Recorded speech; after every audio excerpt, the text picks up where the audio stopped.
Hey everybody, and welcome to the live streamed Q&A panel. We are excited about this part of retreat. It's always one of our favorites and always a crowd favorite on surveys. So just some kind of housekeeping on how this is going to work. You'll notice in the live discussion part of SwapCard, where we've been able to chat on sessions and worship, that there's also a spot that says questions. So if you have a question for the panel, please type it in that tab. Constance is behind the scenes monitoring that and will be feeding me the questions. So if you just want to chat with each other, just use the chat tab for that, and the questions only for the Q&A questions that you would like to have answered. If you see a question that was already submitted that you like and want to make sure we see, go ahead and give it a thumbs up, and that will bump it to the top of the list. So we will go ahead and get started. I will have each of you unmute yourselves and just introduce yourself quickly so they know who they are talking to. Jenny, would you like to go first? I'm Jenny, Director of Hope Mommies, Hope Mom to Paige, who was stillborn 11 years ago at 22 weeks, 5 days.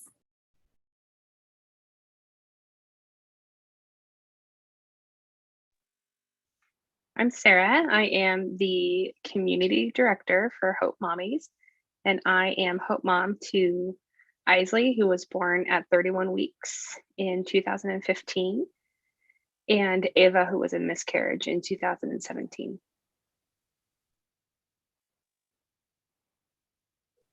I'm Holly Steele, and I'm Hope Mom to Landry James Steele, and I am the Box Ministry Coordinator. Landry was born on July 24th, 2010, and died on July 26, 2010. And I'm Kristen Hernandez, and I am Hope Mommy to Ethan Daniel Hernandez, who died due to complications caused by trisomy 9, and he would be turning 6 on August 16th of this month, and also 4 Hernandez babies who were lost at various stages during the first trimester. Thank you, ladies. One of our main questions that we always get is, how did you respond to being invited to things after losing your babies that you didn't feel ready to go to? How did you handle that situation?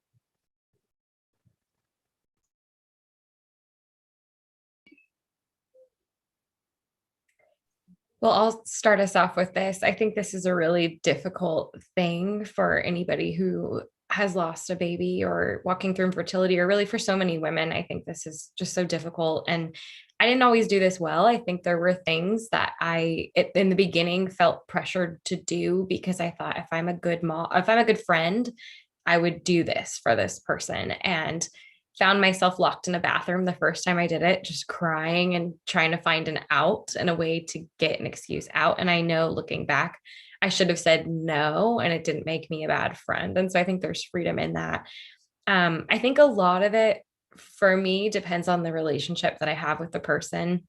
If it's a really close friend, I've had those conversations with them just to let them know that I'm very happy for you and I am rejoicing with you and I am praying over this precious life that's inside of you.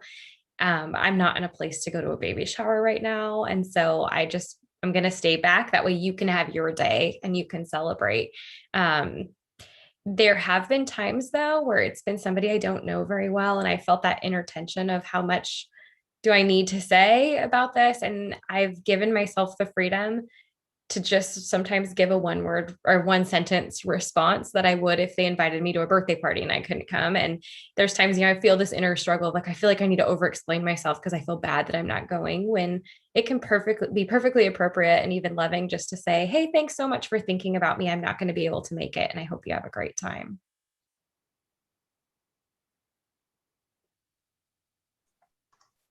I agree with everything that you just said. I think it really depends on your relationship with the person that you have. I also think that there have been times that I did push myself out of my comfort zone to go to things or attend things because it was cousins, close friends, and not just the acquaintance or friend of my husband's, wife of my husband's, or just someone from church.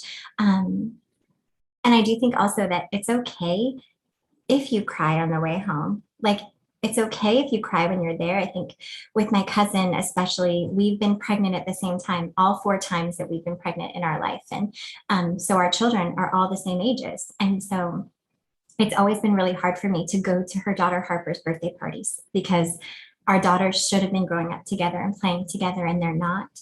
But because she is my family, it's like I've had to force myself or step outside of what feels comfortable to me, and say, especially on her first birthday, I'm here to celebrate her first birthday. And it's 3 weeks before my daughter would have been turning 1. And instead of planning a party like you got to do, I'm going to the cemetery. I don't have anything to do, to celebrate her life. And so just those moments of being really honest with people. I know that it's hard to have those conversations, but I remember holding Harper when she was born and just weeping, telling my cousin, I want to meet her. I want to see your baby, but I need to do it alone. Like I want to come meet her when nobody else is there. When I come to the hospital, I don't want there to be other friends, family. And my cousin was loving, kind. She loves the Lord also. And she was like, yes, like come by yourself, come this time. And I held her baby and sobbed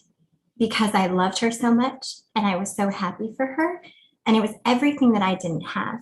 And so I feel like in those moments, those are when you just need to rely on the Lord, because the Lord is with you. And I'm not saying you need to push yourself in every moment. You don't. There is so much freedom in saying no if it's something that's going to hurt your heart. If you're asked to host a baby shower a month after you have your baby, that's probably not the best idea. If it's someone that you could just mail a gift to or a card to, then do that.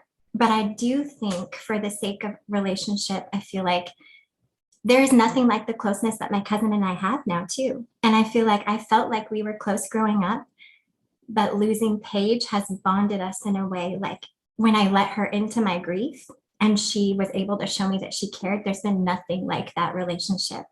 And she has been someone in my life that has been there to pray for me on every hard day or every hard time that when I first lost Paige, I didn't really know that she was going to be that person for me. So I would just also encourage you to sometimes open up and trust that the Lord will work in that relationship or work in your heart, or that there might be something good to come out of stepping out of your comfort zone.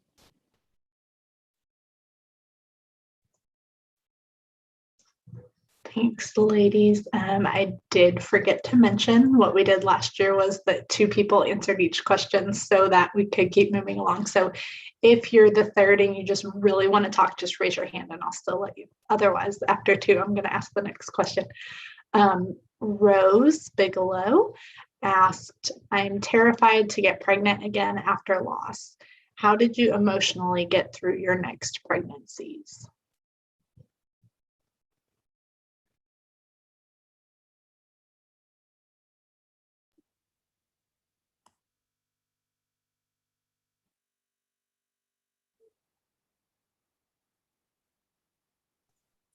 I was going to say, do you want to call in Sarah or Holly? Do you want to share since you did it? Or I know Kristen and I are more than ready because well, you both unmuted, so I thought you were going to, but I was waiting to see if anybody else wanted to say anything first. No, I can share. I've had 2, I've been very fortunate to be able to have 2 pregnancies after loss. And prayer, you take it one day by a day, one day at a day, one day by day. Yeah, can't talk.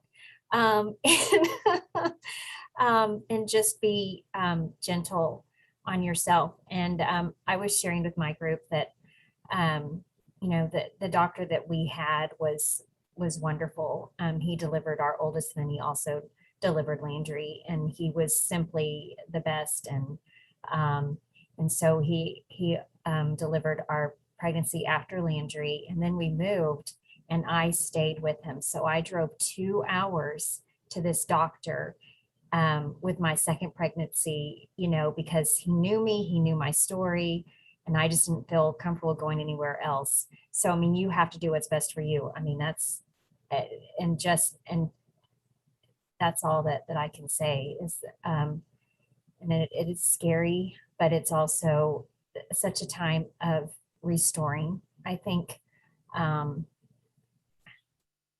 So, but, and you're excited, but you're cautious at the same time. But so much beauty and restoration can come from pregnancy after loss, and it's brought great healing to my heart and to my family for sure. Our girls are just our restoring hope and our absolute beauty in our homes.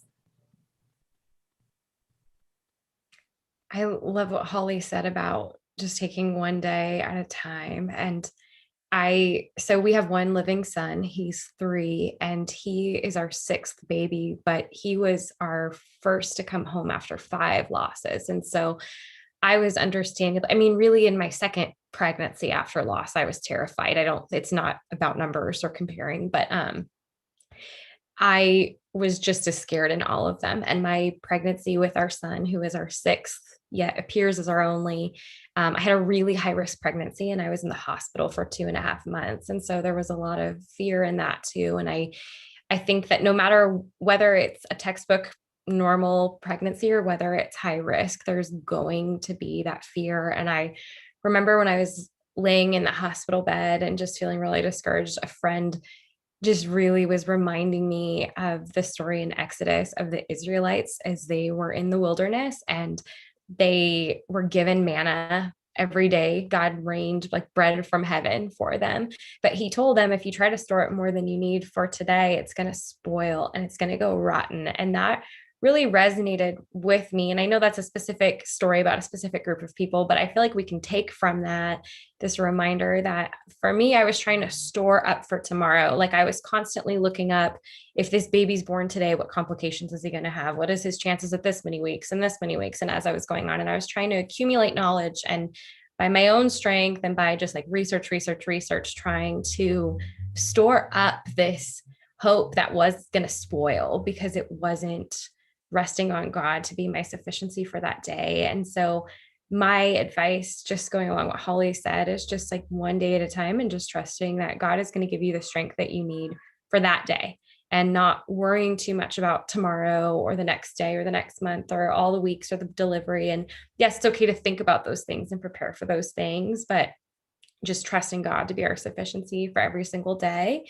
and casting our anxieties on him and using that as our anchor. Because I think sometimes we feel ashamed to have anxiety. And I know that I've really struggled with anxiety, but knowing that my anxiety can be this anchor that keeps me tethered to keep coming back to God with it and just relying on him for every single moment and every single day.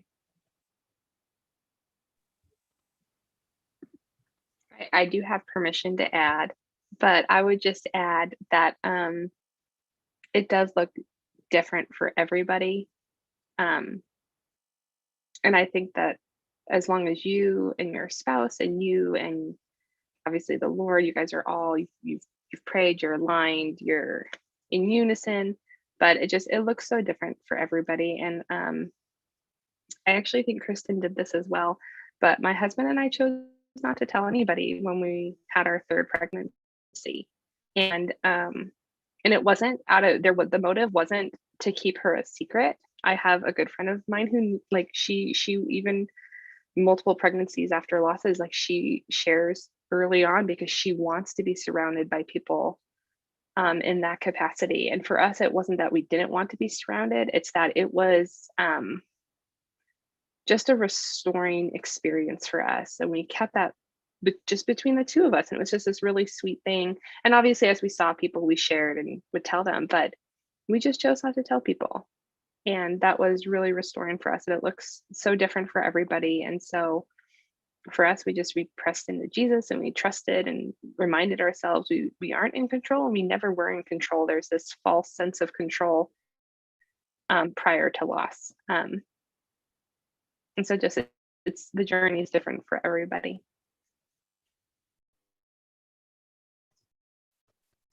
Thanks, Sarah. I was hoping that was what you were going to share.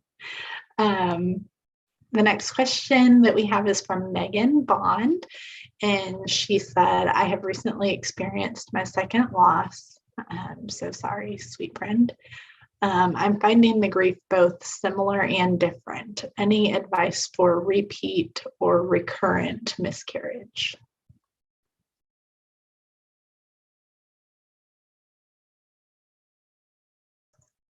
Sarah, would you like to start?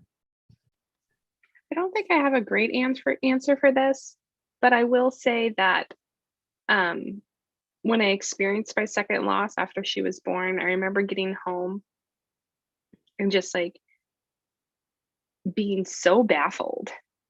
Like I should have, like I didn't do XYZ. And I was like, I should have known to do this. Like I'm experienced, I'm 2 years in. And it's almost like it took me by surprise, even though that pregnancy was a pregnancy after loss. Like losing her was shocking to me. And I just felt really lost. Like I didn't know how to handle it all over again, as if it was the first time. So that was my experience. I found Hope Mommy shortly before that second loss. And so I think that's what was different for me, was being able to press into a community, not necessarily having a checklist of what you're supposed to do with loss, like how to continue going through loss, but just having the community that encouraged me to press into Jesus at that point.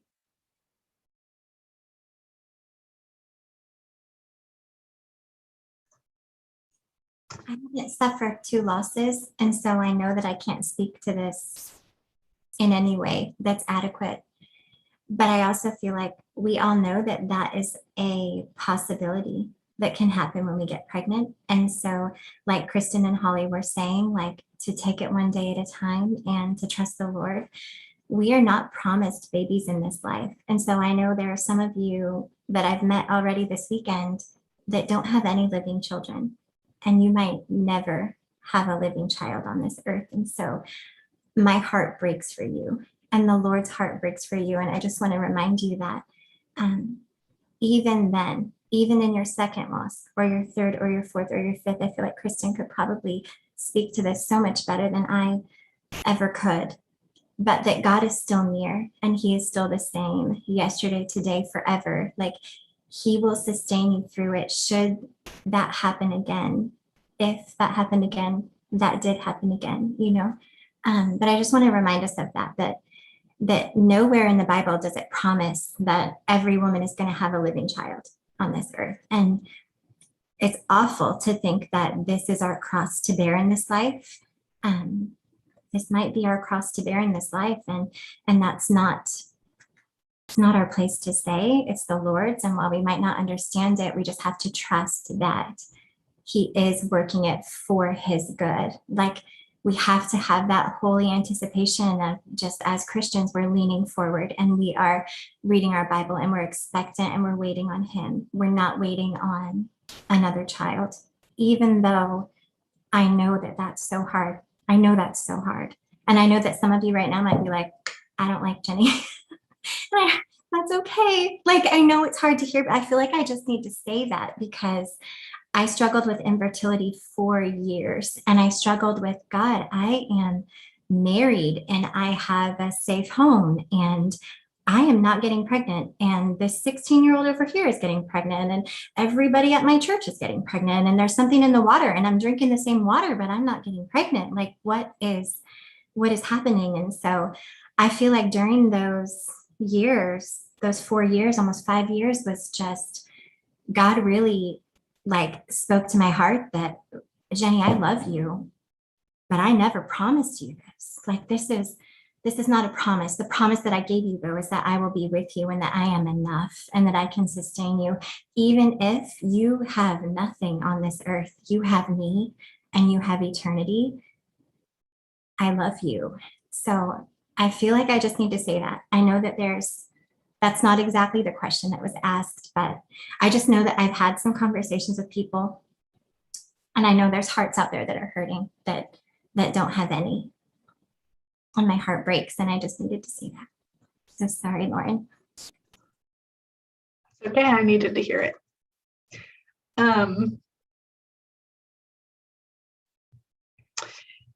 Brittany Cleveland, or someone in East Texas through Brittany Cleveland, said, have you lost friends after losing your child? More specifically, friends that just didn't acknowledge, or friends that were there for you immediately afterwards but have slipped away because of not understanding why we have to say no for things because of our grief.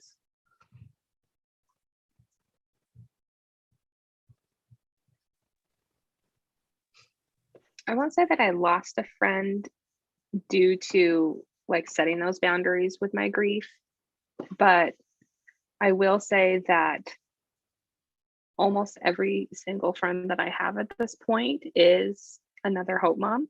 I have one friend, one good friend that is not a Hope Mom.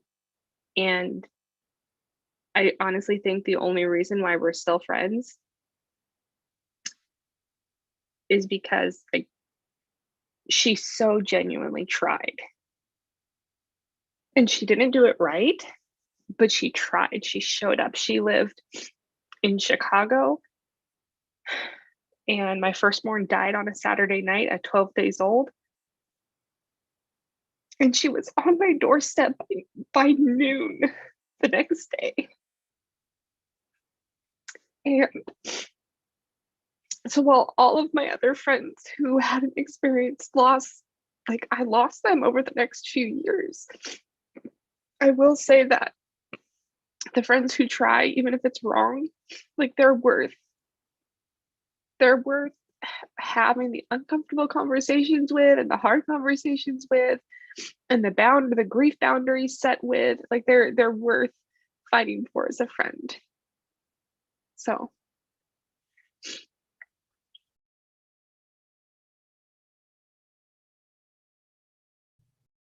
I unfortunately did lose friends, and I think, and it was so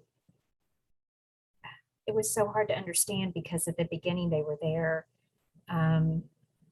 They came to the hospital, they met Landry, they held him, but then whenever they were kind of, ready to move on with their lives, which of course, others are going to move on with their lives, and they're going to move on a lot faster than mine.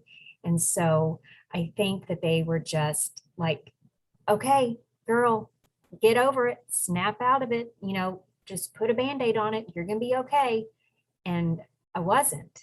And so I think they had just had enough with me, and they just didn't know what to do for me anymore. And I remember right before the first retreat, like they took out a tablet and they're like, okay, Holly, just tell us, what do you want us to do? And for you, I'm like, I should not have to tell you what to do. I mean, just a hug, just a text is sometimes all that I needed. I don't constantly need you, surrounding me, but I should not have to tell you what to do for my heart and in my grief at that moment. And so unfortunately, and I still don't talk to them. And and I don't, it hurts, but I'm grateful for the friends that God has placed in my life. And so the ones that I have now are the ones that are the best and the sweetest, and they get me. And but it was so hurtful at first, but time heals all wounds.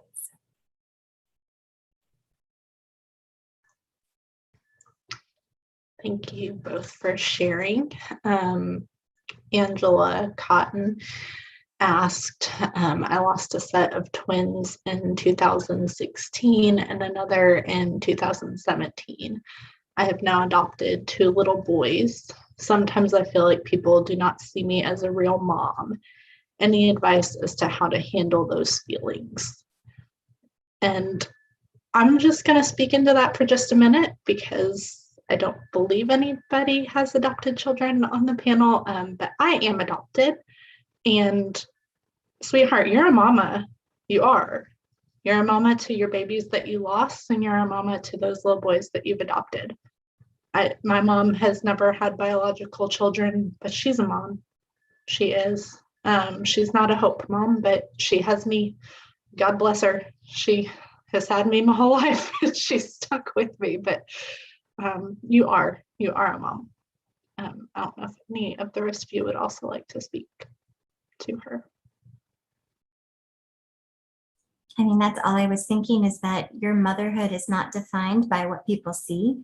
Your motherhood is defined by the number of children that you hold in your heart, the number of children that God has given you to mother, to shepherd, to protect, to love, to take care of. And so I know that that has to hurt to feel that coming from people, that type of judgment. But I would just say you need to just lay all of that down and remind yourself of everything that Lauren said. You're a mother.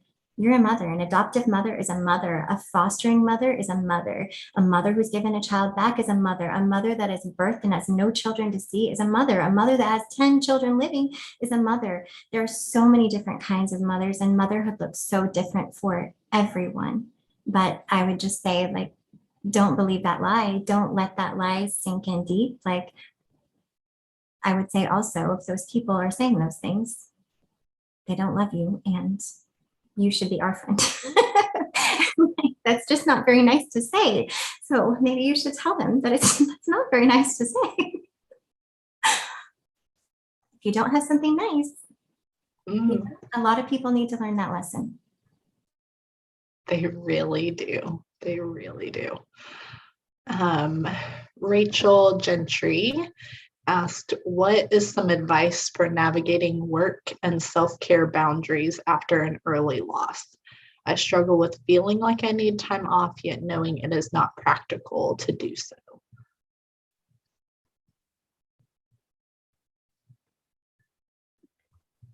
I'll attempt at speaking at this, and I don't think I have a super great answer because this is something I don't know that I did well, but I worked full-time all the way up until the time our living son was 18 months old, and had a really high stress job while I was walking through all of our losses. And I don't know that I set the best boundaries. Something that I did find very helpful was finding at least one person in my workplace who I felt like was a safe person that I could tell that I was struggling and who could cover for me. And thankfully, my boss was one of those people, somebody who could know if it was, hey, I need to just step out for a minute. I'm grateful I was in a very supportive environment, and I know that that is not everybody's situation, and that everybody's job is going to be different and it's going to react differently. But I think making the most of the time you do, the breaks you do have, I would go walking on my lunch break and I would eat at my desk, because eating in the break room was not relaxing to me when I wanted to be alone. And when I had been on the phone with people and putting out fires and doing who knows what, like all morning, I just wanted to like be alone. And so I would go for a walk on my lunch and listen to podcasts, or you can listen to scripture on audio, and would try to just get away and retreat every day during my lunch, and then would just eat my lunch at my desk if that's a possibility. And again, I know not every job like lets you eat while you're working. But trying to, you probably have like a 10-minute break somewhere, or those breaks just to get away and be alone.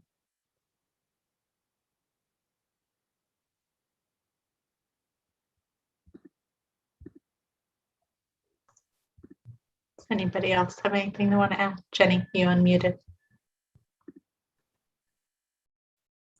I unmuted.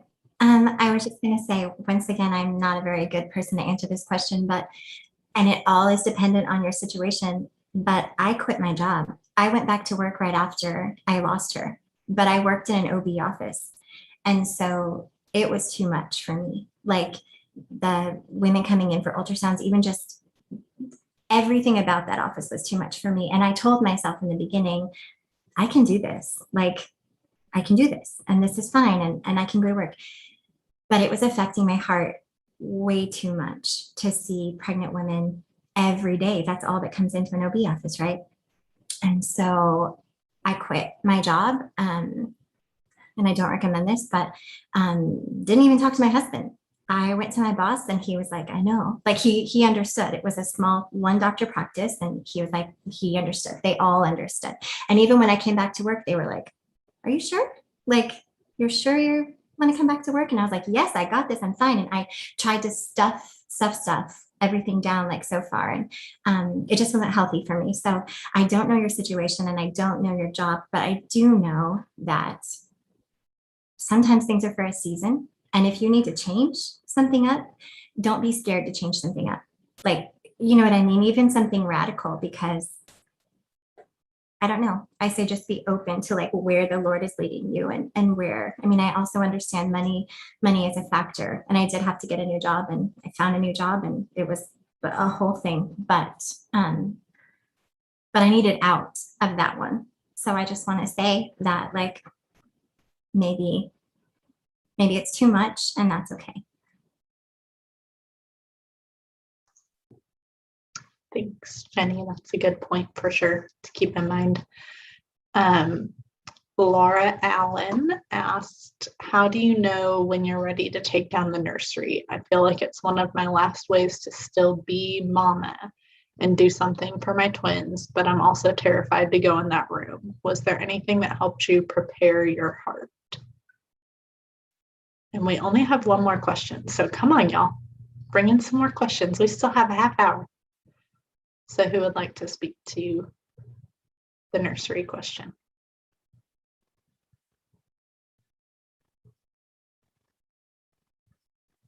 I can go first. It did, we immediately went in and shut the door and it did take some time. I had a friend come over and, help me, the first time, but we also had a living son at the same time. And his room was right next door.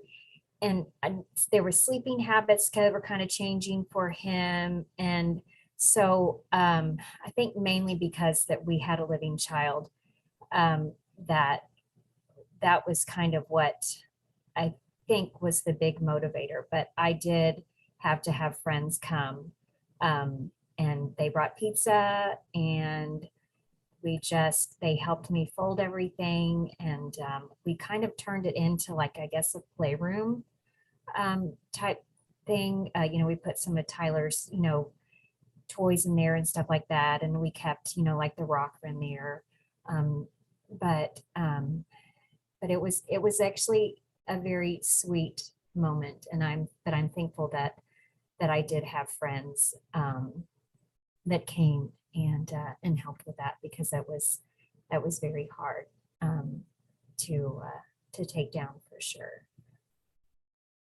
But it then became a sweet place for Tyler and myself, I think, to play together and just have sweet moments with him.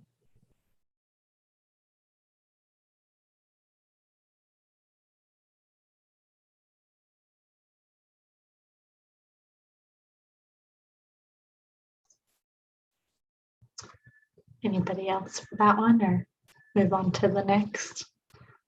I got them to send more questions, so we have a few more now, so it's okay.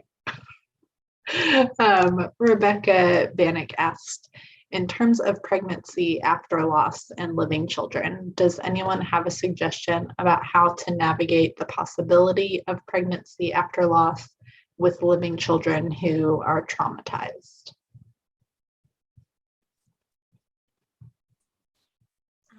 My son was 3 when Paige was stillborn, and I've had 2 children, 2 pregnancies since then. But when we got pregnant with Mason, Trent used to always ask me, is this baby going to get to come home? Is this baby going to be alive? Like, those are questions that I navigated every morning. It was like, wake up, brush my teeth, we're making breakfast. Hey, mom, are you still pregnant? Hey, mom, is our baby going to live? And he did that with everyone, friends, family, every pregnant person, because the safety is taken away from him too. Like he knows that there's not a guarantee. And so it was just me comforting him and saying, like, I don't know. Like, we're pregnant today and we're so happy today that baby Mason is growing in mommy's tummy. And we really hope that he gets to come home. And I hope that that's what God allows. But I felt like I had to be honest with him. And I felt like my mom, we actually had a lot of disagreements, and it was really hard during that time because my mom would say, yes, everything's going to be okay. And for me, that was my biggest, and I know everyone parents differently, but I just felt like I don't want to lie to him, especially about like biblical things, matters of the heart, like truth in the world. Like, I understand sheltering them from some things and talking in age appropriate terms, but I felt like at 3 years old, he was old enough to understand the concept of my baby sister died and we went to her funeral and she lives in heaven. So now my mom's pregnant again. Is this baby going to die too?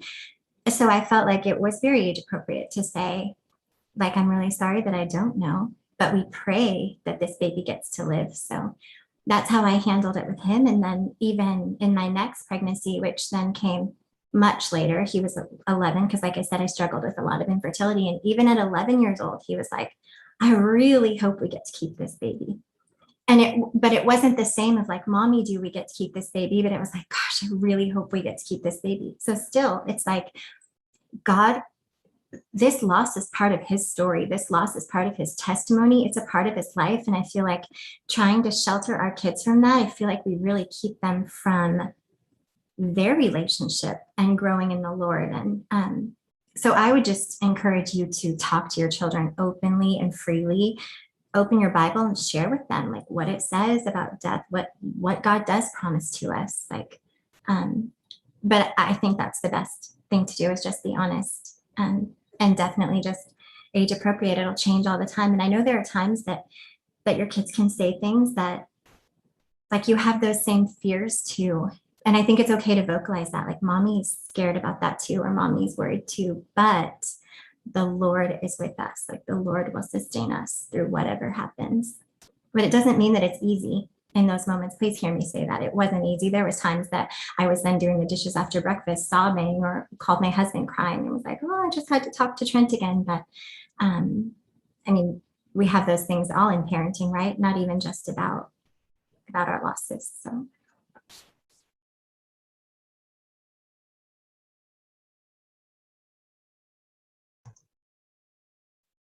Holly, did you have anything that you would add, or?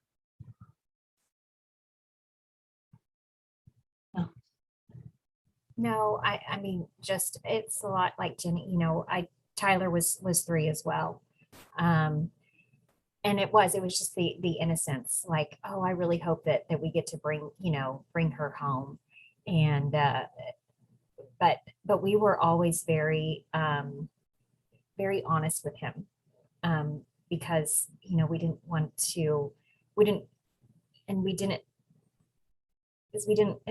it in a way that wasn't scary, but because everyone's like, why don't you just tell him that Landry was sick and he died? And I'm like, well, then I don't want him to think if he gets sick, then he's automatically going to die, so we tried to be as honest as we could in trying to explain to a toddler, but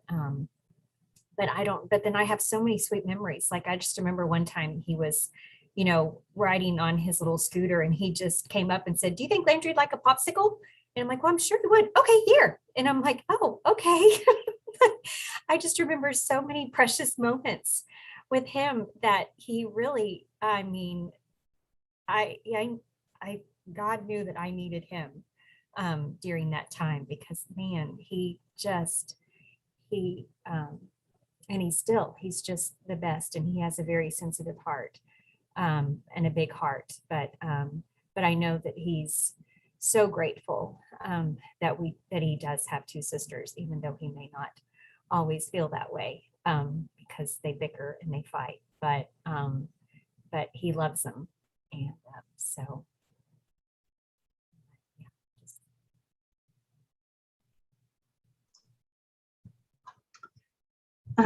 Abigail Straight asked, my life is very busy because of the season we're in, not because she glorifies being busy. There is nothing else I can drop at this point. So, how do you find time and space for grief in the middle of the chaos?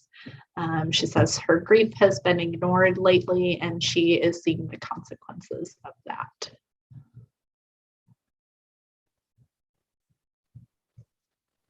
Honestly, I would say moments like this, like it might be fewer and far between, to really take a moment to step back and step into your grief.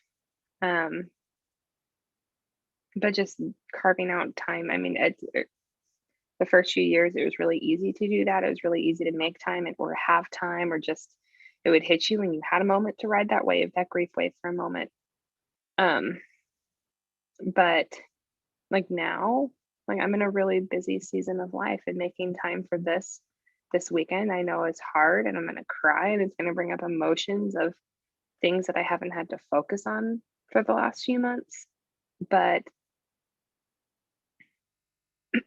just making times like these, and that's where community is really important, and friends, other hope moms around you is important. And it gives you time to not just have those moments where you can address your grief, but it gives you the space to be your hope baby's mom too. And whenever I'm chatting with or hanging out with another hope mom friend, I don't even have to talk about my girls, just being friends with a hope mom. I know that they know, and like they acknowledge and validate me in that capacity, and it fills that void, even if we don't talk about my girls. So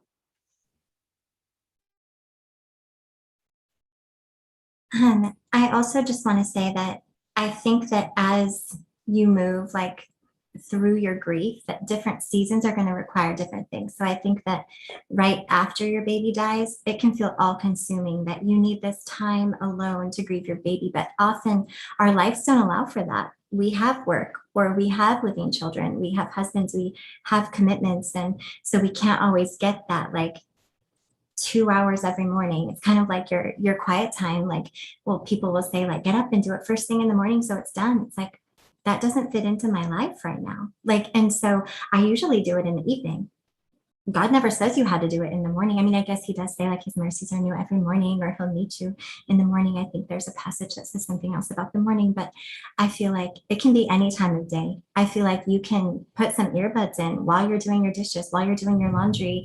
If your work allows you to listen to something, I know if you're in like a customer service job, probably not, but I know there are other jobs, office jobs, where you can just pop in your earbuds and you could be listening to your Bible app. My favorite app, Glorify, which this is not like a plug for them, but kind of, it's great. You can listen to the Bible. You can listen to short little like devotions on different things. I know YouVersion does it too. I just prefer Glorify. But I feel like you just need to steal away those little moments and just being in constant prayer with God all day, like be talking to him. I feel like sometimes we make a big thing of like, how do I honor my grief? And sometimes it's not it might sometimes look like a retreat like this, or it might look like participating in a hope group, or it might look like hosting a box gathering, or it might look like doing something bigger like that. But it also just might be small. It might be you taking to your journal at night after everything in your house is quiet and writing a letter to your baby. It might be you writing a prayer to the Lord. It might be you listening to something. And I feel like those small little bits, whatever window of time that you have, like, I feel like you can make that count, even in a busy season or a busy time. I feel like a lot of the struggle sometimes is in our minds. We can feel like it needs to look like something, but it really doesn't need to look like anything other than what you and the Lord need it to be. I just want to add that I just love what Jenny said, and it just validates just what I've walked through the last few years as my seasons have changed, that your grief, and it's going to change based off the season that you're in. And I would just encourage you, like this year has been a very busy year, and I don't get to go to the cemetery hardly at all. And I have felt so much guilt in that. And I live less than a mile away from the cemetery. And so I would just encourage you that if the season that you're in right now is a season where you don't have as much time to step into your grief in a big way or into a small way, to give yourself grace. And it's a season, and I know it'll change, and I don't need to. I think that having those quieter seasons of grief feels like we're not honoring them and we're not remembering them and we're moving on from them, but we're not. We're still just moving forward, and they're still with us, and we're still carrying them. It's just a different season, and celebrating them, remembering them, grieving them just looks differently. So don't carry the weight of guilt with that one. That was a perfect segue into the next set of questions, Sarah. This was asked in a couple different ways by a couple people, so I'm going to combine Brittany Cleveland and Jenna Ives. What are ways that you honor your baby on their birthdays or any other day? And how do you find a balance between remembering and honoring and also moving on? And then the second part is, how do you invite others into that, like without feeling like you're going to make them guilty or make them upset or bring up their grief? So how can you navigate that balance of honoring and moving on and inviting people into that space with you?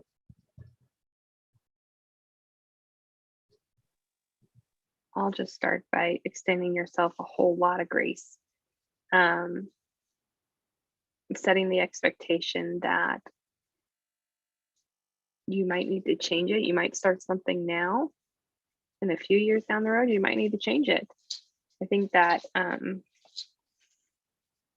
I set some real lofty birthday traditions I wanted to do. And I hit year 5, and the entire country shut down a week before I was supposed to do a Hope Box gathering. And it just, I had no option but to change it. It was really hard for me. And I just had to extend myself grace and to not feel guilty. And if it was a living child's birthday, that birthday party also would have been canceled, and I wouldn't feel guilty like this. And I think that we carry all of this extra guilt because we want so badly to just honor them in all of these tangible ways, and all of these ways where we feel seen and validated as their moms. And so that's all I have to add, is that give yourself grace. Wherever you set your expectation, give yourself grace, and don't carry guilt with you if you need to adjust in a few years. So I was just going to say, I started out the first few years celebrating her birthday, wanting to invite everyone in, my friends and family, and wanting to have like a birthday party and a celebration. And I got really disappointed, and I got really hurt because a lot of things didn't play out the way that I had envisioned in my mind. And so that was kind of a really hard thing for me to come to terms with, that like, you, family and friends that I love so much, come to my living children's birthdays and every other party I have at my house. But this one, it's like, feels awkward, or you come for 5 minutes and you write her name on a balloon and you're like, because it's uncomfortable. And I've just really learned that her birthday now is like really just precious to me. So it's just my husband, myself, and our living kids that usually do something. And that might change. I might want to have a big party again one year when would be 15 or 20 or something. I don't know. But for right now, I feel like I hold her birthdays a lot closer. I just like to go sit at the cemetery and like talk to her and like read my Bible and drink a coffee with her. Like, I just like, it's strange, but I feel like I'm spending time with her. Like, that's what I want to do on her birthday. And then bringing her flowers like that we picked out, or, I just feel like it can be as big as you want it to be. Like Erin, who started Hope Mommies, I love, has like a huge chili feast every year. Like, people come and it's beautiful and it's awesome. And their friend group does that. And that is their thing. So I just feel like there is a thing for everybody. We all find our own thing in our own way, but sometimes it takes time. Like Sarah said, sometimes your heart will change over the years, or sometimes what you want to do will change. And grace, give yourself so much grace, just like Sarah said, that if it doesn't look like what you thought it would look like, that it's okay. And you're not being dishonoring of your baby. You're not forgetting, you're not moving on. Like even what she said about like her not going to the cemetery and feeling guilty for not, like, it's okay. Because what we talked about before, like you are still their mother and always their mother forever till the end of time. So it can be as big or as tiny as you want it to be, and that's okay. Either way is okay. Thanks, y'all. We've had this question in 3 different ways. So I want to make sure we hit it in the last few minutes here. Did any of you have different grieving styles from your husbands? Did it ever feel like you were having to wrestle through your own questions, clinging to God while convincing him God was worth wrestling with? And then could you speak to grieving with and separately from your spouse? And then the third was, how do you deal when you and your husband are pulled apart since the loss versus growing closer together, and when he thinks you should move on, but you're not ready or never will be? And those came from Christine Wilkinson, Michelle Armstrong, and Kelly Ransdell, or someone else in Houston. And you were all just nodding, so this might be the last question we get to. Yeah, I think marriage is hard under any circumstances. Like marriage is just hard. And after loss, it's really difficult. And I remember the night we lost Ethan, we lost him during the delivery, and I was in the hospital, and the nurse that was assigned to me was someone who had walked through. She was also a Hope Mama. And I remember she sat down on the edge of my bed and she asked me very like point blank, she said, "Do you know Jesus?" And I said, "Yes, I do." And she said, "Do you have support?" And then she said, "Your marriage is going to be under attack for probably the rest of your life. And you need to decide now. Like, I'm encouraging you to decide now to fight for this because it's going to be hard." And my husband and I have had a lot of really hard years since we lost Ethan 6 years ago. And we grew very differently, very, very differently. And I think communication is so important. When I am grieving, I want somebody to be with me. And when my husband is grieving, he wants to be alone. And so you can imagine that when we are loving each other in the way that we want to be shown love, we're like completely missing each other, because him leaving the house while I'm crying to go run errands to me feels like abandonment, but to him that feels like giving me space. And it took us a long time to actually verbalize that, hey, I feel abandoned when you go to do whatever while I'm like literally on the floor crying. And in his mind, it's, well, I always need some space to have that moment. And so I thought that's what you needed. And so I think communication was really helpful, and also not being afraid to seek outside counsel, and to know that doesn't mean you are weak I mean, we're all weak, really. Like, that is the reality of it. Like, Jesus is our strength. Like, we're all weak. But going to counseling has been helpful for us, and being on different pages. I think something that's especially hard is that we're both grieving, and I've like try to tell myself often that I also need to forgive my husband for the ways that he has hurt me and extend grace, just like he needs to forgive me for the ways that I know that I have hurt him and how we have grieved differently, because it is likely that you will hurt one another, even if it's completely unintentional and you never intended to hurt the other person's feelings. You're going to have different ways that you come at it, or, you may be standing next to each other when somebody asks, how many kids do you have? And one may answer different, and leaving the other one like, why did you answer that way? That was really hurtful to me. And even though in that moment, that was just their way of coping with it. And so I think that communication and just extending that forgiveness just before anything is even said. But I know that it just to validate too, I know this is a very difficult thing and that we are all under attack, and just to continue to pray for your spouse. I know that there are times where, a spouse may leave or something like that may happen, and that may be of like absolutely no fault to you, like things like that happen. And so just praying for your spouse and knowing that the Lord sees you and he grieves with you, and he is with you even as your heart breaks over just a very deep secondary loss that can come with an already really difficult loss.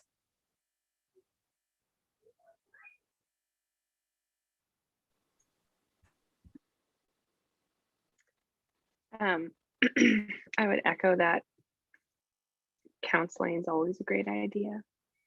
I think that when you're in just that deep and heavy grief,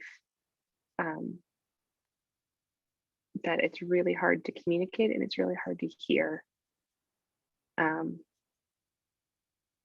I don't think that my husband and I ever are grieving at the same time.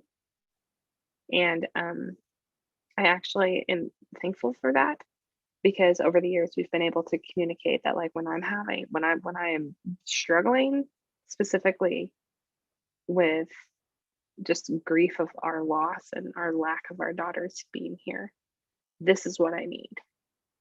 And so when he knows or recognizes that I'm having a bad day, he's likely having a good day because that's how it goes.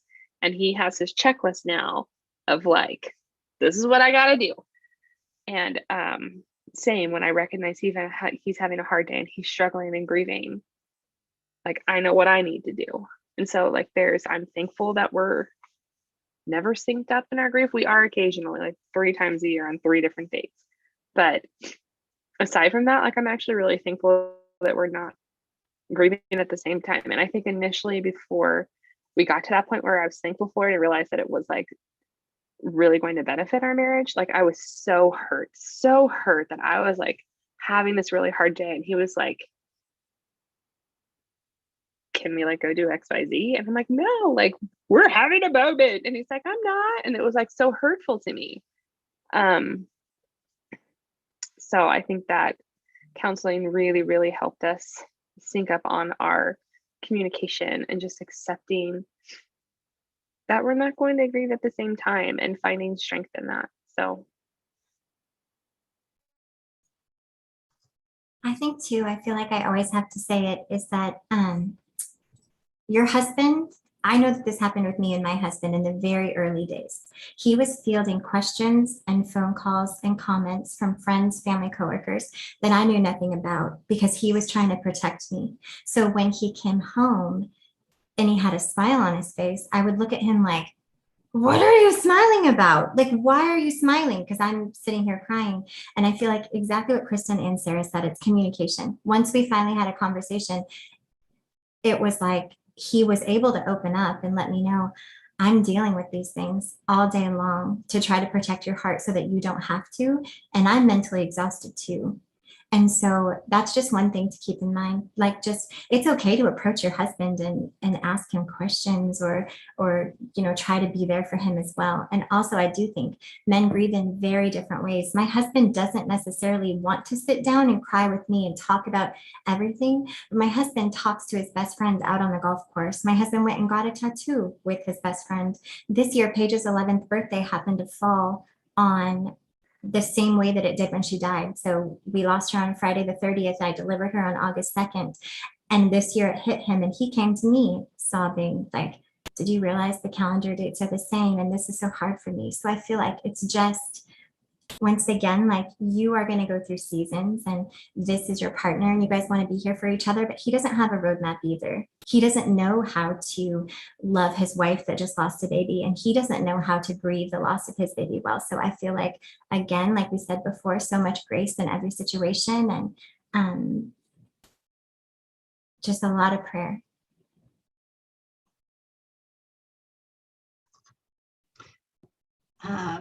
Unfortunately, that is all the time that we have for this session. Last year, I took up the entire break time because I didn't want to stop, and I'm not going to do that to all of you this year so that you guys have time to grab a quick drink or a snack before afternoon worship begins. But if you have already submitted a question that we didn't answer, we will be compiling these questions and we will get answers to you. And if you had a question that you didn't want to ask to the panel in this forum, you can still email those questions to retreats@hopemommies.org, and we will add that to the list of questions we didn't get to today and get a response back to you. Thanks again so much for watching this one. Like I said, it's always one of our favorite parts of in-person retreat. And so we're glad that we are able to do it virtually. So you have 9 minutes until afternoon worship starts. So like I said, potty break, drink break, snack break, whatever kind of break you need, grab some tissues break, whatever that may be. We love y'all and we will see you soon.